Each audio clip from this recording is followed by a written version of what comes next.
आज क्या मत ये गाड़ी शुणा पड़ा जानवा चाहूँ भिडियो शेष जाए निश्चय देखूँ। हेलो हेलो समस्त आज पुणी भोर सका उठा पड़ा से भी छुट्टी दिन में आज पूरा पतिव्रता पत्नी हो जाती स्वामी आगुआ टिफिन बनवार लगी जाइए।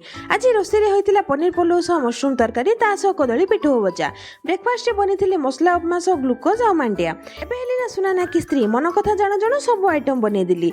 रोषे बास्ना शुणी घर लोक समस्ते उठी पड़े किंतु आम कुंभकर्ण निद जमा को छाड़ू नथिले कहीं गोटे बड़ स्वप्न पूरा देखुले। ऑफिस टाइम 6:30 थिला किंतु महाराजा उठले 6:45 पुणी रेडी होगा लेट कले ठीक टिके उठिले टिके बसिले पुणी शोई पड़े से मन पड़ला एवं आंब काटी खाइले पुणी बैग सजाड़े पोस्ट चेक कले बोतल चेक कले एमती जदि ऑफिस में बाहर सीधा काली जाई पहुँचे बहुत कष्ट ऑफिस में बाहर एबे ये मनीष शाशु मत ही गाली शुणा पड़ा रोषे कर लेट कले बोली मो पु ऑफिस जावाई डेरी होगला।